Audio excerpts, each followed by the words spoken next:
मध्य प्रदेश के ग्वालियर में एक ऐसा ओवरब्रिज है जो अपने उद्घाटन के लिए माननीयों का इंतजार कर रहा है।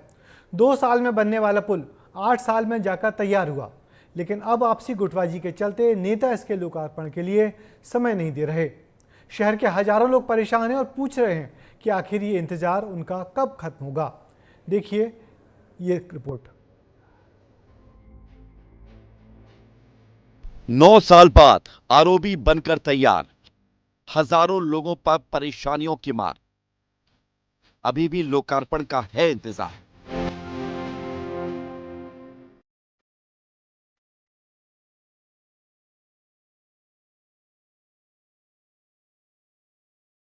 इस रेलवे ओवरब्रिज का इंतजार ग्वालियर के हजारों लोगों को बरसों से था।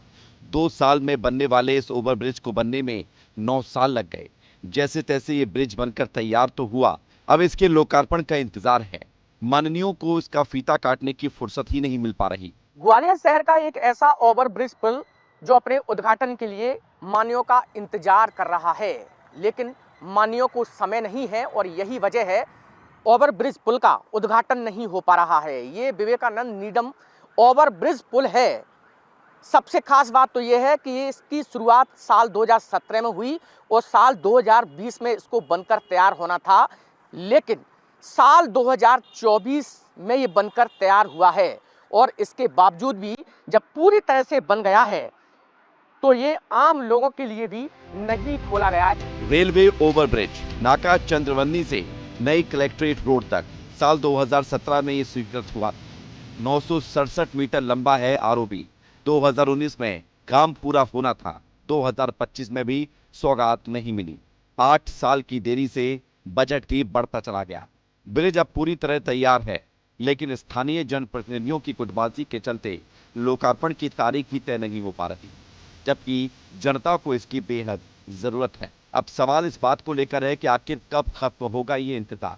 9 साल से परेशानी झेल रहे लोग, 30,000 लोगों को इसका फायदा होगा।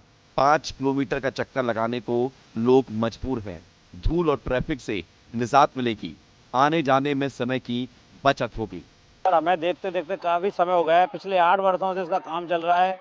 कई बार काम चालू होते हुए बंद हो जाता है। अभी पुल का निर्माण लगभग पूरा हो चुका है, परंतु उद्घाटन और राजनीति की खींचातानी की वजह से पुल को स्टार्ट नहीं किया जा रहा है। को ये पुल ना खुलने का कारण हमारे को 5 किलोमीटर से फिर खा के आना पड़ता है और मैं पैदल ही आता हूँ। मतलब ऑटो मोटो वाले अनाप शनाप पैसे मांगते हैं और ये पता नहीं क्यों नहीं बनना, राजनीति का चक्कर है क्या है। परेशानी 9 साल से परेशानी झेल रहे हैं।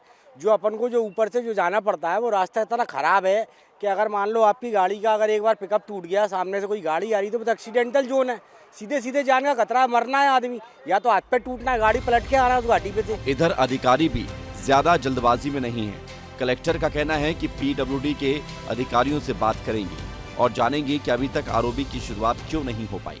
लोगों का जो विषय है इसको पहले ईपीडब्ल्यूडी ब्रिज डिवीजन के जो है उनसे क्लियर करेंगे। यदि इसके लोड टेस्टिंग, रोड की इलेक्ट्रिफिकेशन, सारे रोड सेफ्टी के मार्कर्स इत्यादि कंप्लीट हो गए हैं तो इसके संबंध में हम अपने विभाग के पीएस महोदय को भी अवगत कराएंगे और निश्चित रूप से इफ इट इज कंप्लीट उसको जल्दी से जल्दी शुरू कराने का प्रयास करेंगे। इस पुल के आसपास रहने और व्यापार करने वाले दुकानदार भी 8 साल से परेशान हैं। लगातार उड़ती धूल ने उनका व्यापार ही चौपट नहीं किया बल्कि स्वास्थ्य भी बिगाड़ दिया। अब आरोपी बनकर तैयार हो गया है, लेकिन शायद माननीयों को जनता की परेशानी से इत्तेफाक नहीं है। ओवरब्रिज और हजारों लोगों को लोकार्पण का इंतजार है। इस ओवरब्रिज पुल को इसलिए बनाया गया ताकि आम लोगों को बड़ा एक चक्कर ना काटना पड़े और आसानी से वो पहुंच सकें। लेकिन सबसे हैरत की बात यह है कि इस पुल को बनाने में 3 साल की बजाय इसको 8 साल का वक्त लगा और इस वहाँ पहुँचते हैं। लेकिन सबसे हैरत की बात यह है कि इस परेशानी को ना तो यहाँ का प्रशासन देख रहा है और ना कि नहीं यहाँ के स्थानीय नेता। कैमरामैन संजय चंदिल के साथ अनिल गौर, विस्ता न्यूज। अब देखना होगा कि शहर के हजारों लोगों की परेशानियों को दूर करने के लिए जनप्रतिनिधियों के पास कब इस लोकार्पण के लिए वक्त निकाल पाते हैं। अब जरूरत जल्द से जल्द रेलवे ओवरब्रिज का लोकार्पण करने की है, क्योंकि इसका इंतजार लोगों को 8 सालों से है।